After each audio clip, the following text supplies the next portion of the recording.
Hello and welcome to the discussion. A little bit about myself. I've been in the industry for about 30 years in both professional services, delivery, and sales. I consider myself a lifelong learner. I tend to use certifications to guide my study aligned to my interests at the time. Now those include cloud as well as AI.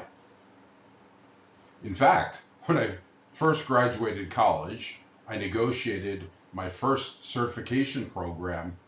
It was the Novell NetWare. Yes, I know I'm dating myself, but I negotiated that certification program for my first role. Ever since then, I've been PMP certified since 1997. Now I have all 17 PMI certifications, as well as certifications in AWS, in NVIDIA, in Claude. The list keeps growing as my interests keep growing. I live in Dallas with my wife and 3 children. And yes, I will date myself in this discussion. Most of you may recognize Skynet. Skynet is the artificial intelligence system that came to fame in the Terminator movie series with Arnold Schwarzenegger. Johnny Cab was the AI-operated robot that drove the taxi. Cab, oh wait, for the new people, Uber in the movie Total Recall, which centered around the ability to embed realities into a person's brain via chips. Lastly, of course, is one of my favorites. Favorite movies, favorite AI movies, War Games. War Games is where How About a Nice Game of Chess came from. In War Games, we saw an AI system call tools, gather data, reason, and take action. We also saw it go rogue, try to break out of its containment and start World War III. Now, here's the irony. All 3 movies, War Games, Terminator, and Total Recall, can be seen in life today. You see, decades before our time, Hollywood was predicting where we would be today. Hollywood was talking about not just AI, but agentic AI, and not knowing responsible use of AI and the dangers of AI back in the 1980s and 1990s. Let's take the time to explore where we came from, how we got here, and what the future may mean for us as professional project managers as well as AI enthusiasts. Let's continue our discussion. Before I talk about where AI is today, I want to take you back to where it started for me, and honestly, for a lot of us here today. I've always had a love of mathematics and computer science. Back in college, these weren't just courses for me, they were special courses. I think I liked both subjects because it felt like solving a puzzle. I naturally excelled in each subject, and while I did study, it just seemed to come naturally for me. I didn't know it at the time, but I was laying the foundation for a career that would eventually intersect with machine learning, predictive analytics, and generative AI. Consumption economics. I worked for Cisco back in the early 2000s. Our leadership foresaw the movement from CapEx spending patterns to OpEx. Leadership encouraged us to all read the book Consumption Economics. The old model of buy it, install it, use it was dying. The future of IT sales would be tied to usage and adoption. You see, customers would pay for outcomes, not shelfware. Customers paid as they used the product incrementally. The challenge was time to value or time to adoption. Just getting a product installed was not enough. This book fundamentally changed how I thought about technology and value. However, I'll admit, at the time, I struggled to understand how this new idea would change the way our product were consumed. Consumption can easily be seen in the cloud, whether we consider infrastructure, platform, or services. This is also exactly the model AI operates on today. Every AI service we consume is usage based, adoption driven, and measured by outcomes. Around the same time, I discovered the Freakonomics series. After picking up the first book, I was hooked and worked my way through the whole series of books. Levitt was an economist, but what made him different was that he thought like a data scientist. He combined economics, sociology, mathematics, and statistics to look at the world differently, to ask unconventional questions and let the data tell the story. Let me say that again. He let the data tell the story. He didn't just take assumptions and try to prove them. He started from the data and tried to read what the data inferred. And sometimes what the data said was highly controversial. For example, why do drug dealers live with their mothers? What makes a perfect parent, and does it even matter? Now, I don't want to make this talk about the controversial questions that he investigated, as there were plenty. Answers weren't intuitive, they were hidden in the data. You see, economics is the study of incentives, and when you apply data and statistics to everyday life, the stories that emerge are often counterintuitive and hidden in plain sight, which is exactly what AI does today. That's what AI does. It finds the patterns humans can't see. It unravels the stories buried in data at scale and at a speed we could never manually uncover. Freakonomics taught me that data doesn't just confirm what we already believe. It reveals what we never thought to ask. So, these two books, one about the economics of consumption, the other about the hidden power of data patterns, they shaped how I think about AI today. You see, AI isn't just a technology. It's the convergence of mathematics, economics, and pattern recognition and prediction at scale. We will explore where we are today, AI, agentic AI, but my curiosity about numbers and what they could tell us began years ago.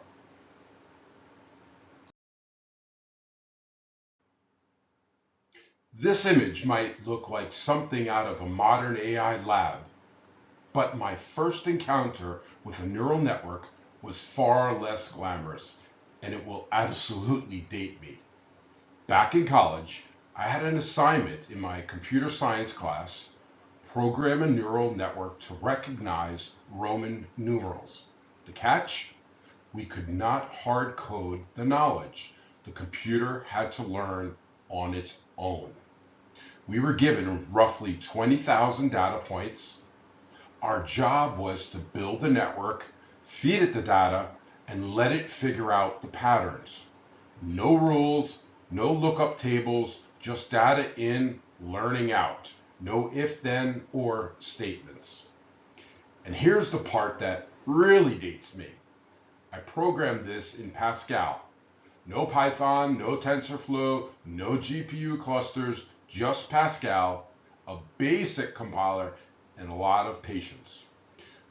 We didn't have anything fancy, no frameworks, no pre-built libraries. We were writing the math by hand. The weights, the activation functions, the backpropagation, it was raw, it was tedious, and honestly, at the time, I barely understood what I was really doing was AI. But that's the key insight of this slide. From rules to learning.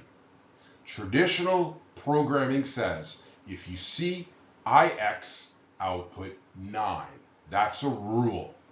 What we did was fundamentally different. We said, here's 20,000 examples. Figure it out yourself. That shift from explicitly programming rules to letting machines learn from data, that's the foundation of everything we're going to talk about today. And for me, it started in a college lab with Pascal and Roman numerals.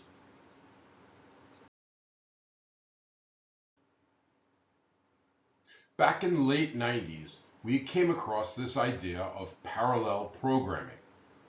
I understood the concept, I understood the value, but if I'm being honest, the implementation confused me. Wasn't there a sequential linearity to how computers work? An algorithm is a recipe. A recipe has steps. You do step 1 before step 2. There's an order of operations. We all learned that in math class. So how could you take what appeared to be a sequential problem and run things in parallel, all at the same time? The idea felt like it broke all the rules. I think the problem was that we were trying to picture the implementation in our heads, and our heads thought linearly. We kept asking, doesn't something have to go first? And the answer is sometimes yes, but not always.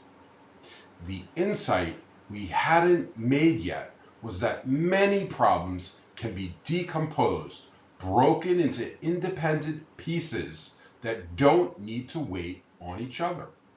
But back then, it was just a confusing software concept.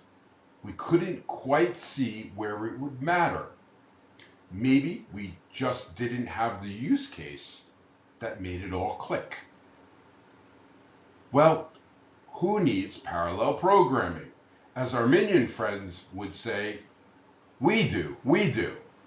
Neural networks are built for parallelism. Every node in a layer computes semi-independently.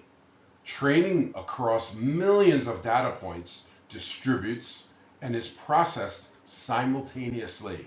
The entire AI revolution, generative AI, large language models, real-time inference, it all runs on massively parallel processing.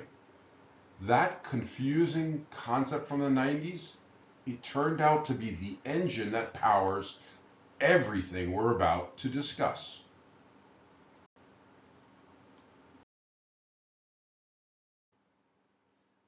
The CPU has been the component where varied tasks are carried out. Efficient, streamlined, and task variation does not go together. The CPU was a powerhouse, but variation limited its speed. While we do see multi-CPU systems, more powerful CPUs, the basic premise still limits its speed. We talked about parallel programming as a software idea, but here's where it gets interesting. The hardware was about to catch up. In 1999, NVIDIA released the GeForce 256, marked as the world's first GPU. It was a graphics accelerator card. The term GPU did not exist until NVIDIA coined it, the graphics processing unit. The card, as you imagine, handled all graphic tasks previously handled by the CPU. Then Quake 3 was introduced, which required a GPU to be played. No graphics card, no game. The performance improvement was staggering and said the future is tied to hardware acceleration. And that graphics processing unit, without knowing it at the time, it was great for fast, specialized computations, and each pixel being driven independently in parallel. You see, in 20 years, the graphics, or the G part of the GPU, would sit at the heart of AI infrastructure. All while the GPU was evolving, the other components would evolve as well. Memory, RAM, were getting larger and faster. Storage was moving from spinning drives to solid-state drives. The DPU, or the data processing unit, which is more or less a traffic controller, evolved. The NPU, or the neural processing unit, would specialize in AI processing. The hardware didn't just get faster, it got fundamentally more parallel. And that is what makes the AI revolution possible. So now we have GPUs, thousands of cores, massively parallel. Problem solved, right? Not quite. As AI models grew from millions of parameters to billions and now trillions, a single GPU, no matter how powerful, couldn't hold or process fast enough. The math just didn't work. So the question became, how do we connect multiple GPUs together so they could work as one unified system? NVIDIA's answer was NVLink, a high-speed direct GPU to GPU interconnect, which replaced the traditional PCIe. Think of it this way. If GPUs are the workers, NVLink is the hallway between their offices. The wider and faster that hallway, the more efficiently they can collaborate. But it didn't stop there at connecting two GPUs. NVSwitch was introduced, which would connect multiple NVLinks together, enabling all-to-all GPU communication at full speed. So the evolution went one GPU to multiple GPUs to multiple servers connected by high-speed networking. That's a small city of processors, all talking to each other at the speed of light. This GPU internetworking is what makes training today's largest AI models possible. When you train a model with trillions of parameters, you split the work across hundreds or thousands of GPUs. They all need to share information, gradients, activations, weights, constantly, and at incredible speed. Without this, you'd have a traffic jam. The GPUs would spend more time waiting for data than actually computing.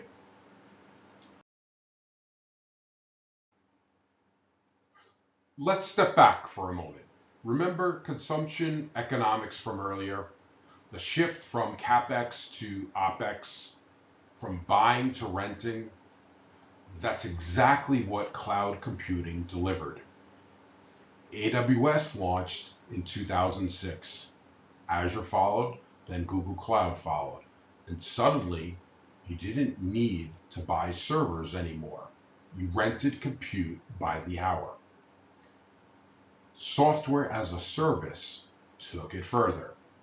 You did not install software, you subscribed to it, whether Salesforce, Office 365, Slack, all consumption-based.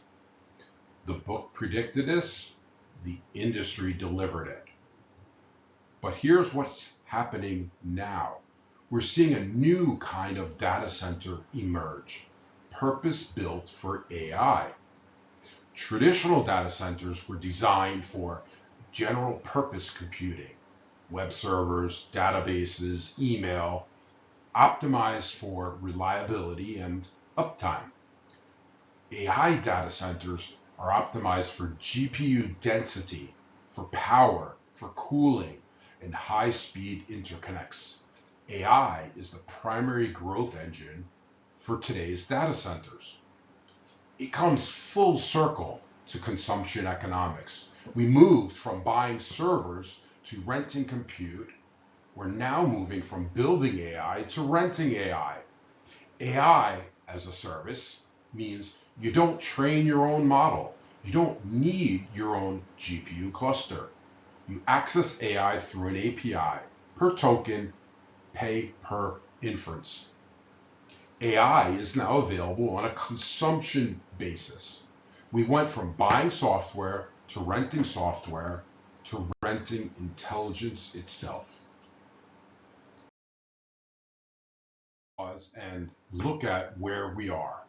We've traced the journey, and now all of these threads converge into what I call the perfect storm. Non-rule based algorithms. We moved from hard-coded rules to learning algorithms, from if-then to here's the data, figure it out. Parallel programming, the software concept that is the foundation of how neural networks compute. Parallel processing, the hardware caught up and supported and pushed parallel processing further. GPU internetworking. One GPU was not enough, so we connected thousands of them. Cloud and cloud data centers. We moved from buying to renting, infrastructure and services. AI data centers. Data centers optimize for massive power, cooling, and the bandwidth that AI demands. AI as a service. Now, you don't even need to build AI. You rent it, you pay per use. None of these alone would have been enough. It took all of them converging at the same time. Without learning algorithms, we'd still be writing rules. Without parallel hardware, training would take years. Without GPU networking, we couldn't scale models. Without cloud infrastructure, only the largest companies could afford to participate.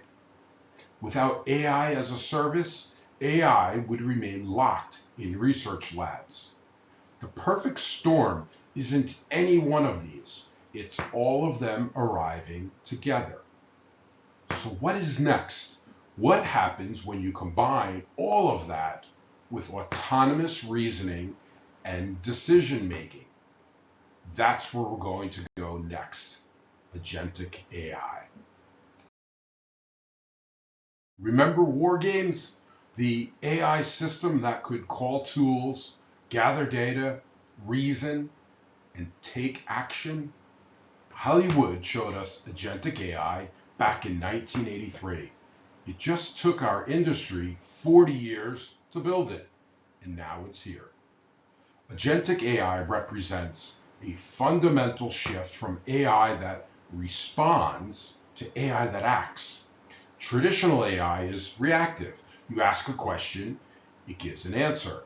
You prompt, it responds. Agentic AI is different.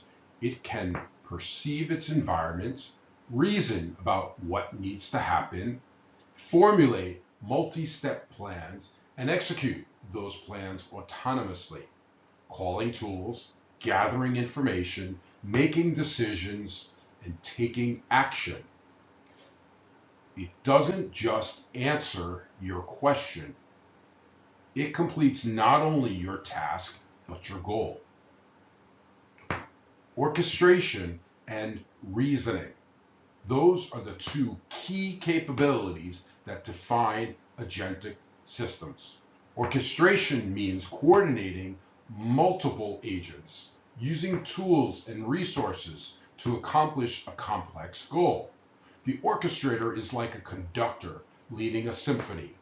Each instrument plays its part, but the conductor ensures they work together.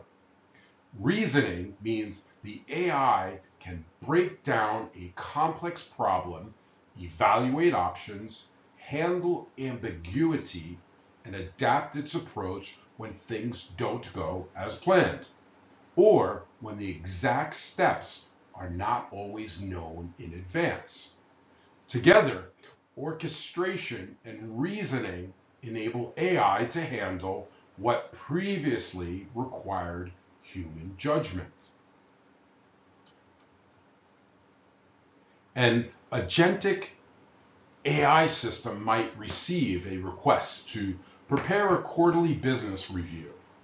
It then autonomously gathers data from multiple sources, analyzes trends, identifies anomalies, generates visualizations, drafts a narrative, and assembles a presentation. No human had to tell it each step. It reasoned and orchestrated. This is what war games predicted. This is what Skynet represented. The difference being today's agentic AI and Hollywood's version, well, we're building with guardrails, responsible AI principles, and human oversight. But the capability, it's there.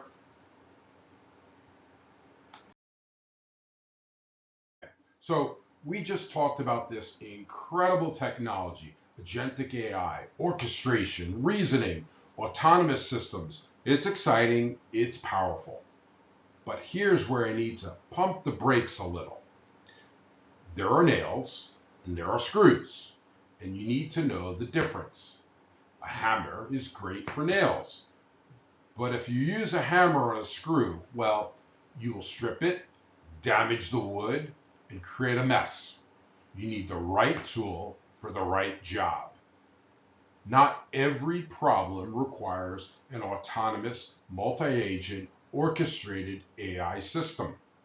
Some problems are screws.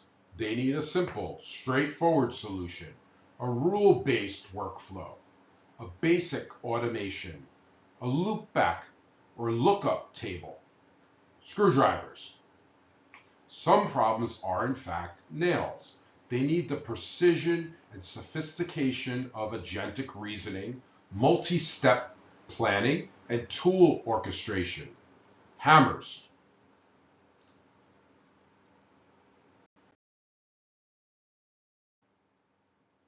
The danger, and I see this already happening, is that people get excited about the shiny new hammer and start treating everything like a nail.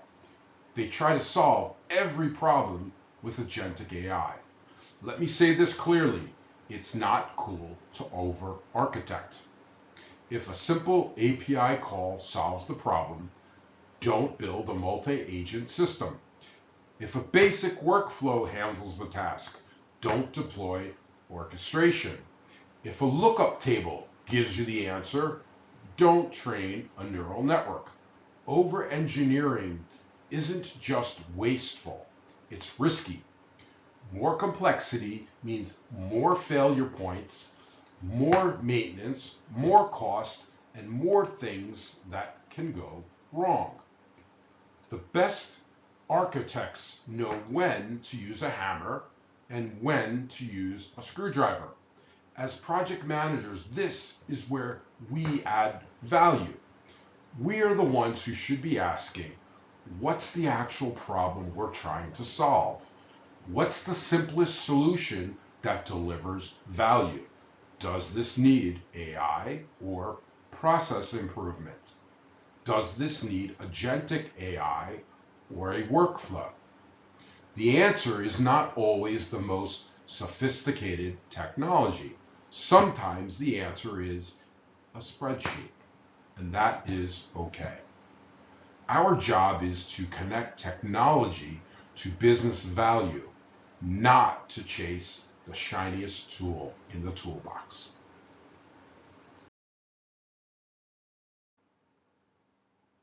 After graduating from college in the early 90s, I did LAN desktop support for a financial department. And at the end of that role, I got to manage a process reengineering project. I then left for what would become IBM Global Services into a process management role. I didn't particularly like that role, but what interested me was what the project managers did.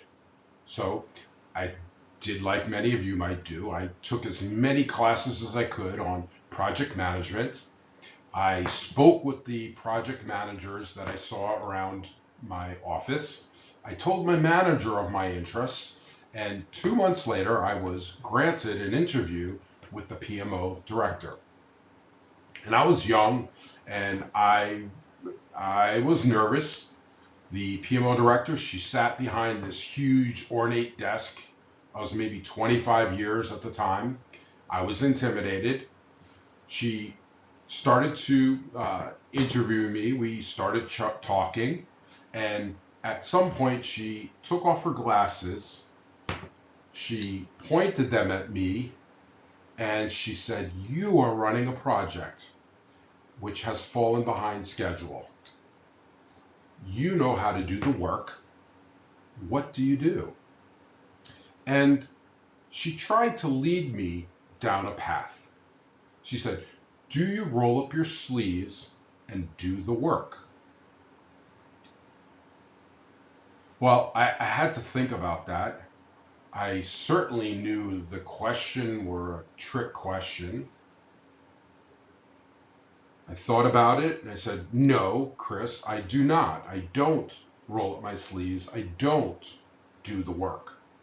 My role is not to do the work, but to find out what is stopping work from getting done. And if I could in the future, prevent the work stoppage to begin with." I did end up getting that role. You see, she was concerned that someone technical who knew how to do the work would find it hard to remove themselves from doing the work. You see, the right answer is, as a leader, I need to be an enabler. So I see 3 kinds of project management styles that are out there. There's the doing. This is where a project manager might be a part-time project manager, or that person is also responsible for doing some of the work of the project. This only works for small projects where one knows the technical subject matter that knows how to do the work. It's limited to smaller projects in their area of expertise. The next style that I see are what I call directing. This involves telling team members not only what they need to do, but how to do that work.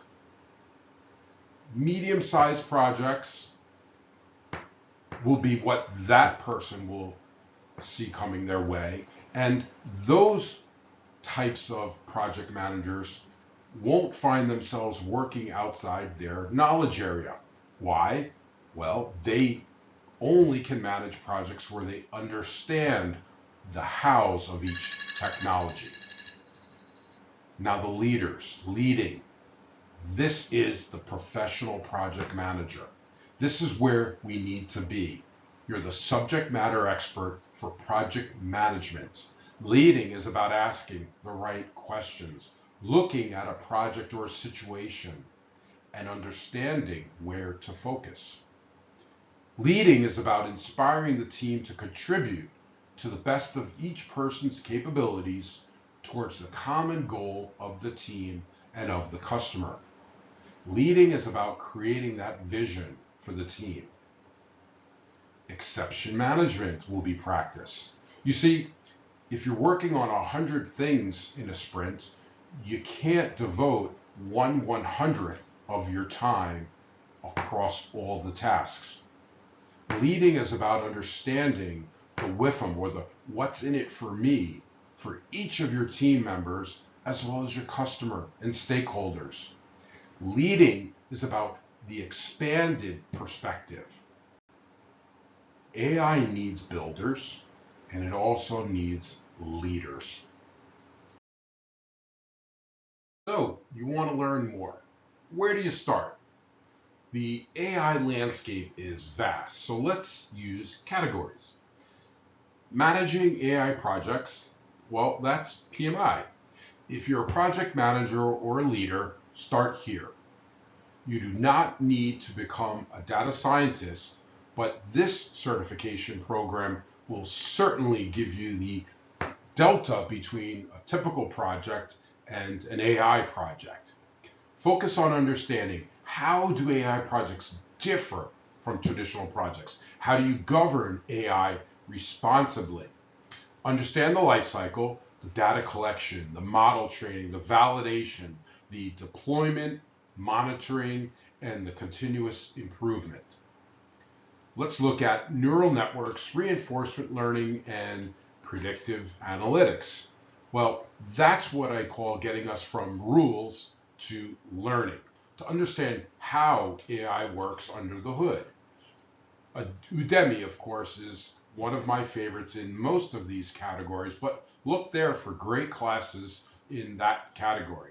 You see, understanding the concepts will make you a better leader. Now, let's look at the AI infrastructure, the hardware, the platform layer, the GPUs, the NVLink, the AI data centers. You see, that guides this build versus buy decision and scalability of AI systems. Go back to NVIDIA and once again, Udemy. Well, you're going to hear Udemy all over the place here. Now look at generative AI and large language models. You're going to learn about prompt engineering, fine-tuning, RAG, which is retrieval augmented generation, and understanding model capabilities and limitations. All the cloud providers are going to be found once again under Udemy. Mine, of course, is AWS, and you'll find that there as well. You'll also find model-specific classes from those OEMs.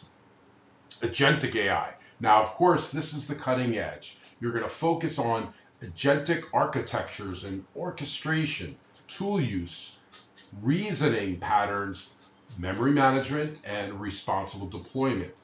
Now, this space is evolving rapidly, but what I say is follow the research, stay curious, and you'll find great educational materials once again out there. Udemy, the Anthropic Claude, that education space is really well as well.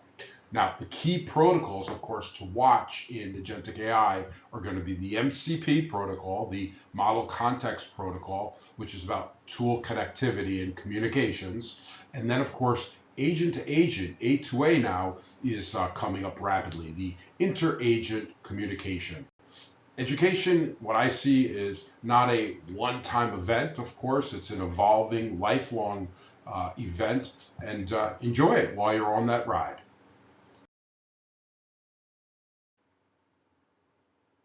I was working from home, and all of a sudden I hear this really loud noise coming from the roof. It's like da da da da da da da da.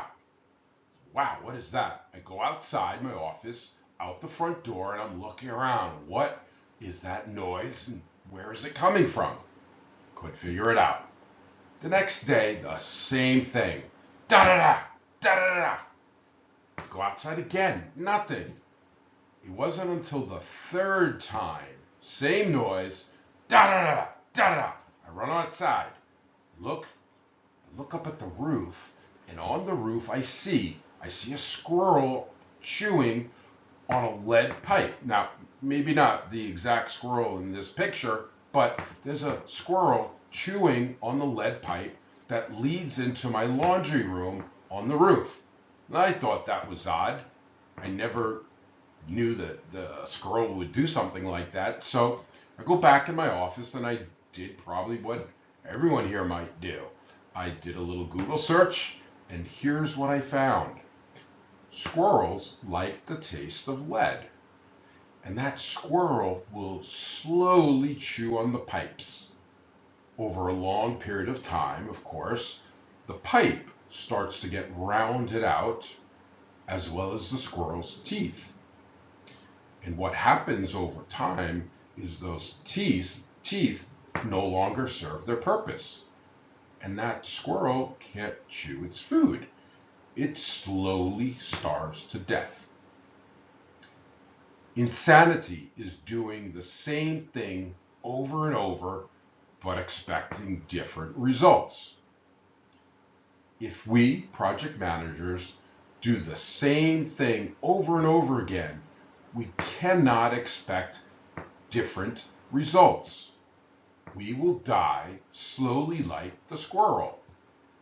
So let's not be the squirrel. So here, I ask you this. What will you do different tomorrow? I say, prepare for tomorrow. But the AI wave isn't coming. It's here. Tomorrow is today. Start learning. The question isn't whether it will affect your projects, it's whether you'll be ready when it does. Start learning now. Embrace AI tools. Don't be afraid of them. Use AI assistants in your daily work. Get comfortable with the technology by using it.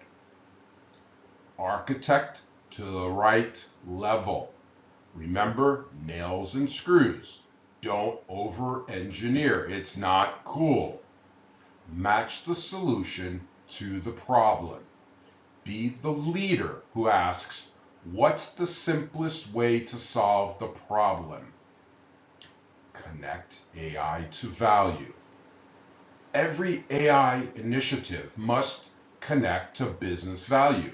If you can't articulate the value, don't build it. Our role as project leaders is to be that bridge, the bridge between technology and value. And I say, get ready for the ride. This technology is moving faster than anything we've seen in our careers. Buckle up, stay curious, and enjoy the ride. If you've liked my presentation, want to learn more, reach on out. You could find me on LinkedIn. You could also visit my website, as well as you could email me. I always enjoy follow-up discussion. Feel free, don't be a stranger. Reach on out. Thank you.